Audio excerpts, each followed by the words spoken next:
Dear students, today we are going to discuss ND Mathematics Unit First Algebra Set Theory. Okay, तो students हमने अभी तक 3 lecture कर लिए हैं इसमें और आज हमारा 4 लेक्चर स्टार्ट होगा. ठीक है, तो हमने अभी तक सेट थ्योरी में सेट को देखा, सेट क्या होता है उसका रिप्रेजेंटेशन देखा और उसके बाद में हमने उस पे बेस्ड क्वेश्चन देखे, फिर हमने उसकी फॉर्म देखी, सेट को किस तरह से लिखते हैं, roster form, set builder form. ठीक है, और इन फॉर्म्स को देखने के बाद में हमने इन पे भी क्वेश्चंस देखे थे. ठीक, उसके बाद में हमने एक इम्पॉर्टेंट टॉपिक देखा कि जो इक्वेशन होती है, मतलब लीनियर इक्वेशन, क्वाड्रेटिक इक्वेशन, ठीक है, उनके सेट सॉल्यूशन हम किस तरह से देखते हैं. ठीक है, और फिर हमने इसमें null set and singleton set देखा था टाइप ऑफ सेट्स में. ठीक, तो इसी को आगे बढ़ाते हैं. जो हमने अभी तक क्वेश्चन करे थे उसी में ही इक्वेशन वाले क्वेश्चंस में अब हमारा नेक्स्ट क्वेश्चन है. ध्यान से देखना. Maximum number of solutions of equation x to the power 4 plus 14x cube plus 47x square minus 38x minus 240 equal to 0 is. ठीक है, तो हमें क्या बताना है, ये जो हमें इक्वेशन दी है 4 डिग्री की हमें जो इक्वेशन दी है, इसमें हम बताना है कि इसके मैक्सिमम नंबर ऑफ सॉल्यूशंस कितने होंगे. ठीक है, कितने हो सकते हैं. तो ध्यान से देखना, इसकी डिग्री की बात करी जाए तो इस इक्वेशन की डिग्री कितनी है. Degree of this equation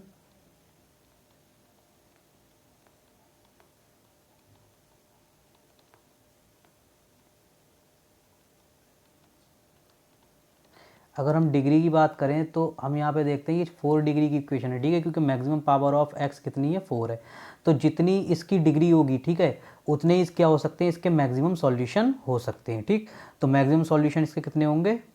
maximum solution अगर हम देखें जो हो सकते हैं वो कितने हो सकते हैं, सिर्फ और सिर्फ 4 ही हो सकते हैं. ठीक है, मैक्सिमम सॉल्यूशन भी कितने हो सकते हैं, सिर्फ 4 ही हो सकते हैं. तो इसका ऑप्शन नंबर सी सही है, बाकी सारे ऑप्शन गलत हैं, रॉन्ग है. ठीक है, तो ये हो गया, ये क्वेश्चन हो गया. अब हम इसके बाद में नेक्स्ट क्वेश्चन देखते हैं, तो इसको नोट कीजिए प्लीज़.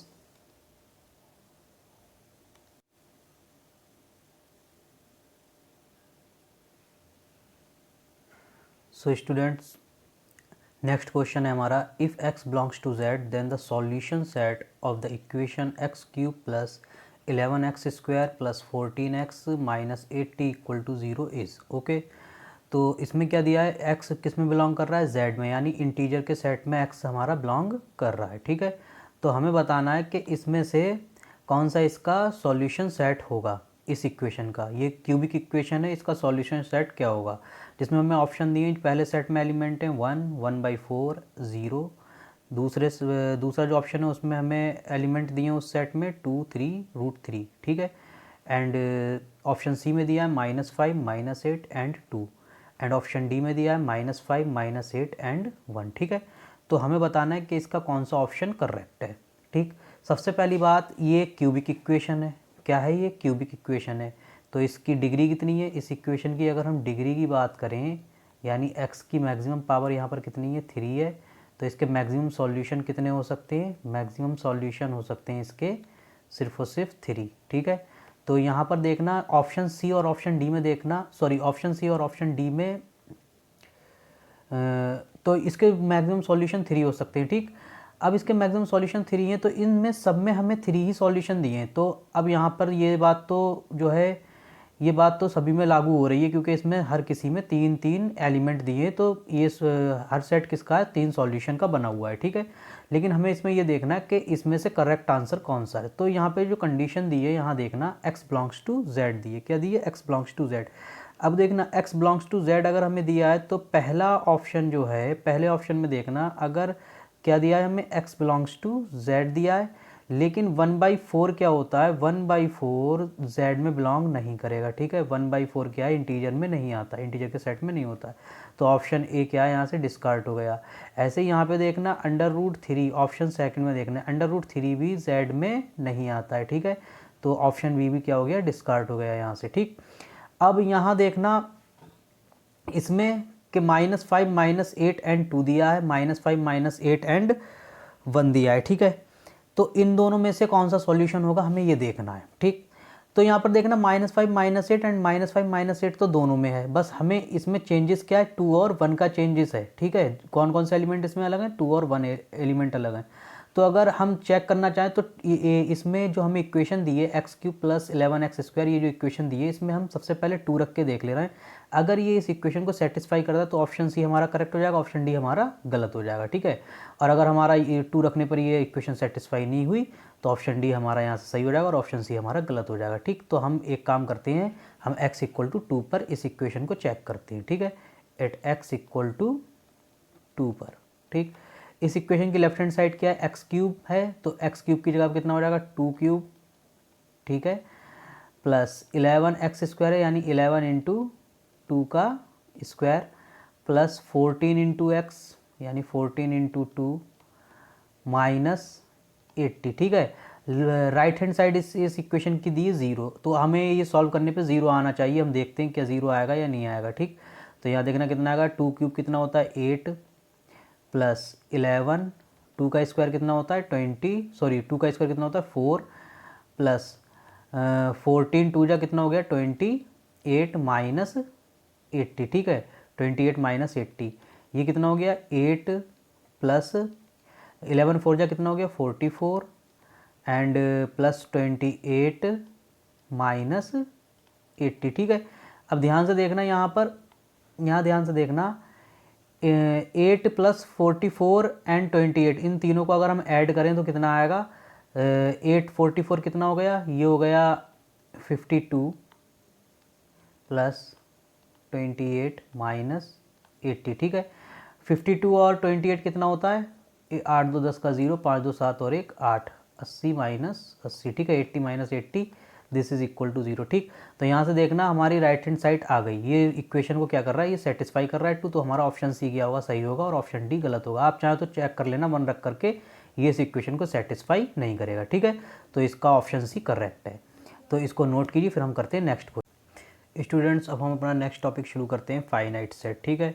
टाइप्स ऑफ सेट में हमने अभी तक 2 टाइप्स पढ़े थे, एक था सिंगलटन सेट, एक था नल सेट, ठीक है। अब आता है फाइनाइट सेट। फाइनाइट सेट क्या होता है, अगर किसी सेट में नंबर ऑफ एलिमेंट्स फाइनाइट होंगे, ठीक है, उसमें क्या होंगे फाइनाइट एलिमेंट्स होंगे, तो वो क्या कहलाता है फाइनाइट सेट कहलाता है। अदरवाइज वो क्या कहलाएगा इनफाइनाइट कहलाएगा, ठीक है। तो हम इसमें लिखते हैं if a set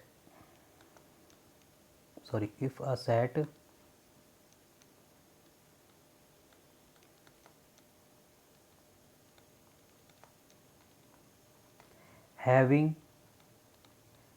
finite number of elements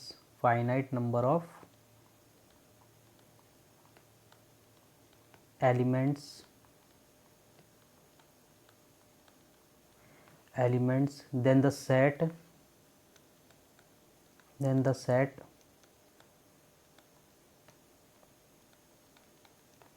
is called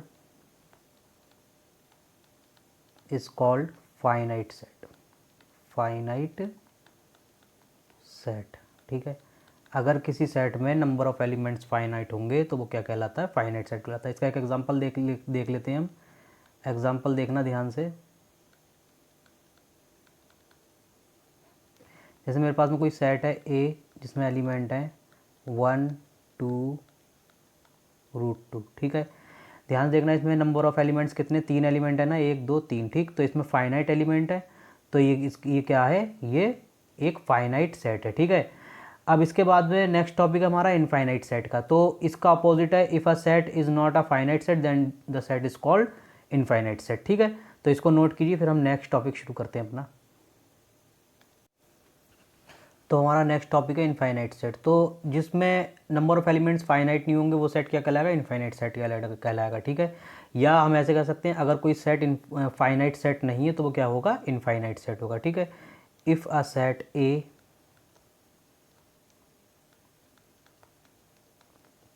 is not a finite set,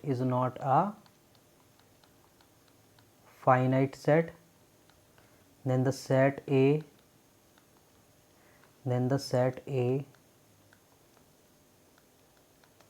is called infinite set, ठीक है। तो सेट ए क्या कहलाएगा, इनफाइनाइट सेट कहलाएगा। इसके एग्जांपल देखना, जैसे अगर हम एग्जाम्पल की बात करें तो सबसे पहला एग्जाम्पल बहुत अच्छा एग्जाम्पल है नेचुरल नंबर का सेट, ठीक है। एन नेचुरल नंबर का सेट हो गया, या रैशनल नंबर का सेट हो गया, या फिर रियल नंबर का सेट हो गया। इन सब में क्या होते हैं, नंबर ऑफ़ एलिमेंट्स इनफाइनाइट होते हैं, ठीक है। इसी तरह से और भी सेट होंगे, जैसे इरेशनल नंबर का सेट है या फिर कॉम्प्लेक्स नंबर का सेट है। ये सब क्या है, ये सब इनफाइनाइट सेट है, ठीक है। ये फाइनाइट सेट के हमने एग्जांपल ले लिया, यहाँ पे इनफाइनाइट सेट का भी एग्जांपल ले लिया हमने, ठीक है। तो आज के लेक्चर में हम इतना ही करते हैं, फिर बाकी का हम नेक्स्ट लेक्चर में कंटिन्यू करेंगे। Okay, thank you.